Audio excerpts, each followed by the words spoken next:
ಪ್ರತಾಪ್ ಸಿಂಹ ಅವರು ರಾಜ್ಯ ರಾಜಕಾರಣಕ್ಕೆ ಎಂಟ್ರಿ ಕೊಡ್ತೀನಿ ಅಂತಿದ್ದಾರೆ ಸರ್, ನಿಮ್ಮ ನೋಡಿ, ಎಂಟ್ರಿ ಮಾಡೋದು ಎಕ್ಸಿಟ್ ಮಾಡೋದು ನಾವು ಯಾರು ತೀರ್ಮಾನ ಮಾಡೋರಲ್ಲ. ಅದು ವರಿಷ್ಠರು ಮಾಡ್ತಾರೆ, ರಾಜ್ಯ ಮತ್ತು ರಾಷ್ಟ್ರದ ವರಿಷ್ಠರು. ಅವ್ರು ಮಾಡ್ಕೊಳ್ಳುವಂಥದ್ದು ಕೆಲಸ ಮಾಡಲಿ. ಇಲ್ಲಿ ನಾವು ಎಲ್ಲರೂ ಒಗ್ಗಟ್ಟಾಗಿ ಒಂದು ಫೇಸ್ ಆಗಿ ಒಂದು ಧ್ವನಿಯಾಗಿ ನಿಲ್ಲಬೇಕಾಗಿರೋದು ಅತ್ಯವಶ್ಯ. ಚಾಮರಾಜನಗರ ಕ್ಷೇತ್ರದಿಂದ ನಿಲ್ತೀನಿ, ಆ ಕ್ಷೇತ್ರಕ್ಕೆ ಸಾಕಷ್ಟು ಅಭಿವೃದ್ಧಿ ತಂದಿದ್ದೀನಿ ಅಂತ ಅವ್ರು ಹೇಳ್ತಾರೆ. ನೋಡಿ, ನಮ್ಮೆಲ್ಲರಿಗೂ ವಾಕ್ ಸ್ವಾತಂತ್ರ್ಯ ಇದೆ, ಅಭಿವ್ಯಕ್ತಿ ಸ್ವಾತಂತ್ರ್ಯ ಇದೆ, ನಾವು ಏನು ಬೇಕಾದರೂ ಹೇಳ್ಕೊಬೋದು. ಆದರೆ ನಮ್ಮ ಪಕ್ಷದ ಒಂದು ಸಂಘಟನೆಯಲ್ಲಿ ಯಾರೇ ಬಂದರೂ ನಾವು ಅವ್ರ ಪರವಾಗಿ ನಿಂತೀವಿ.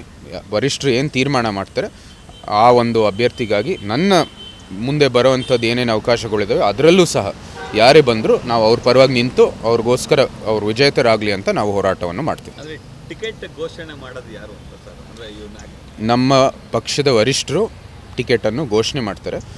ಸಮಿತಿಗಳಿದ್ದಾವೆ, ಅಧಿಕೃತವಾಗಿ ಅದಕ್ಕೆ ಒಂದು ಪ್ರಕ್ರಿಯೆ ಇದೆ. ಆ ಪ್ರಕ್ರಿಯೆ ಮೂಲಕ ಇದು ಘೋಷಣೆ ಆಗುವಂಥದ್ದು. ನಮ್ಮದು ಕೂಡ ಅದೇ ರೀತಿ ಆಗಿರೋದು.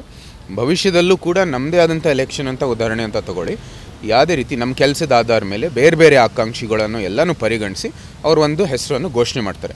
ಆವತ್ತು ನಾವು ಎಲ್ಲರೂ ಅವರ ಒಂದು ಪರವಾಗಿ ನಿಂತು ನಾವು ಕೆಲಸವನ್ನು ಮಾಡ್ತೀವಿ. ಅದರಲ್ಲಿ ಯಾವುದೇ ಒಂದು ತಕರಾರು ಬೇಡ. ಅಂದರೆ MP ಟಿಕೆಟ್ ಸಿಗಲಿಲ್ಲ ಅನ್ನೋ ಕಾರಣಕ್ಕೆ MLA ಟಿಕೆಟಾಗಿ ಬರ್ತಿದ್ದಾರೆ ಅಂತ. ಅವ್ರು ನೇರವಾಗಿ ಭಾಳ ಆಕ್ಸೆಸಿಬಲ್ ಆಗಿರ್ತಕ್ಕಂಥ ವ್ಯಕ್ತಿ. ನೀವು ಅವ್ರನ್ನೇ ಕೇಳಿ ನೇರವಾಗಿ, ಅದೆಲ್ಲ ಅವರು ಈ ಮನಸ್ಸಿನಲ್ಲಿ ಇರ್ತಕ್ಕಂಥ ಆಲೋಚನೆ ನೀವು ಅವ್ರನ್ನೇ ಕೇಳಬೇಕಾಗಿದೆ. ನನಗದು ಅರಿವು ಇಲ್ಲ. ಪಕ್ಷದಲ್ಲಿ ನಾವೆಲ್ಲರೂ ಜೊತೆಗೆ ಹೋರಾಟ ಮಾಡುವಂಥದ್ದು ಅತಿ ಅವಶ್ಯ. ಪಕ್ಷದಲ್ಲಿ ಪಕ್ಷ ಗೆಲ್ಲಬೇಕಾಗಿದೆ, ರಾಜ್ಯಕ್ಕೋಸ್ಕರ, ರಾಜ್ಯದ ಹಿತಕ್ಕಾಗಿ.